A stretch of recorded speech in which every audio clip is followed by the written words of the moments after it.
Kita berada di Kabupaten Bone, tepatnya di Desa Unra. Ya.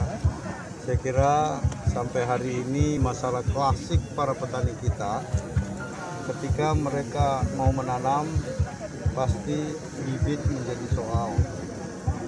Ketika mereka mau memupuk, pupuk menjadi soal. Ketika mereka panen raya, harga yang menjadi soal. Nah, kami hari ini hadir untuk menjadikan Kabupaten Bone ini mandiri benih. Dan hari ini kita panen perdana di areal 100 hektar. Ya. Dan mengejutkan kita karena produksinya juga luar biasa, sampai 4 hektar ya. Itu benih, 4 ton 1 hektar. Nah ini kalau ditanam, ini bisa menghasilkan 13 ton. Ya tentu ini sudah di launching oleh Bapak Presiden NASA 29. Ya tinggal sekarang bagaimana kita perluas daerah-daerah menjadi mandiri benih. Jadi tidak lagi setiap tahun benih menjadi soal. Ya.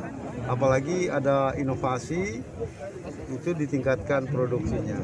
Ke depan kita berharap kita bisa menghasilkan bibit-bibit umur pendek dengan produksi lebih besar lagi. Ya, itu harapan kita. Untuk skema kerjasamanya dengan Pusda sendiri bagaimana? Nah, kami punya perseroda. Jadi perseroda kami punya perbankan, ya, Bank BPD yang mensupport, ya. Terus Pak Bupati menyiapin lahan, menyiapin petani. Ya, saya kira ini sebuah kolaborasi yang bagus, ya. Tinggal sekarang saya minta perseroda bersama dengan BPD menjadi penyangga jagung. Siap. Karena masih menjadi rahasia bahwa masih ada kartel, ya. Ini yang harus kita putus. Karena ya bayangin petani udah setengah mati siang malam, ya, menggarap lahannya, menanam dan sebagainya. Giliran panen tidak mendapatkan hasil maksimal.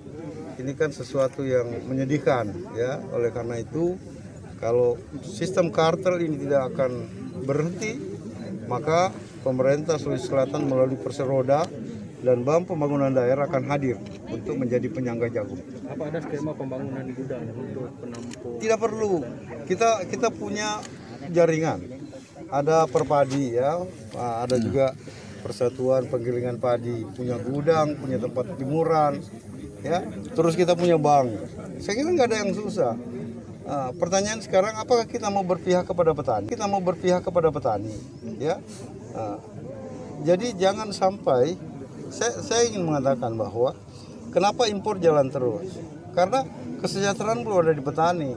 Kalau ini menjanjikan, kita nggak perlu impor, ya. Termasuk juga kedelai. Nah, ke depan kita berharap bahwa Presiden sudah pesankan kepada kita, jangan lagi kita membuat skema-skema kecil, tapi kita harus membuat skema besar sehingga kita kurangi ketergantungan kita pada impor. Kan sebagai negara agraris, saya kira memalukan, ya, kalau kita masih impor. Kenapa mesti pilih wilayah Bone? Oh, karena memang Lahannya sama, tapi luas wilayah terbesar di Sulawesi Selatan itu, ini kabupaten wilayah terbesar itu Bone. Ya, bukan hanya Bone, di semua titik-titik kita akan bangun tempat pembibitan. Makanya saya ingin Sulawesi Selatan ini harus menjadi mandiri benih untuk seluruh kabupaten kota. Ya, harapan kita kalau kita udah cukup, kita akan perluas ke timur. Ya, jadi Sulsel bisa menjadi sumber benih untuk kawasan timur Indonesia. Kalau harga jagung Pak, bandara Pak. Kalau harga jagung sendiri kan kalau di sini musimnya itu HPP jagung itu 3.150. Ya. Seharusnya ini harus bisa dinikmati oleh petani. Tapi masih itu tadi, pinjam bibit, pinjam pupuk, ya. Akhirnya nggak bisa berdaya untuk menjual hasil produknya. Makanya kita harapkan pemerintah hadir ketika petani mau menanam, pupuk sudah ada, bibit sudah hadir. Ketika panen raya, penyangganya sudah jelas, harganya sudah jelas. Saya kira itu. Karena bahaya kalau petani ini tetap miskin, siapa yang mau jadi petani? Kalau mereka merasa ya ini tidak memberikan sebuah jaminan hidup ya. Yang kedua, anak-anaknya sekolah kemana-mana, tidak akan ada yang mau kembali jadi petani karena nggak mau orang tuanya miskin. Nah oleh karena itu kunci mengembalikan semangat pertanian adalah sejahterakan petani. Saya kira itu kunci. Kalau peran BPD sendiri Pak Gub, apakah dia yang menyediakan modal bagi petaninya atau bagaimana kita seperti yang kita bilang? Iya saya kira begini, BPD hadir sebagai backup versi roda untuk menyangga seluruh jagung yang ada ya. Nah, terus petani kan mungkin 1-2 kali atau 1 tahun 2 tahun, setelah itu dia udah mandiri Pak.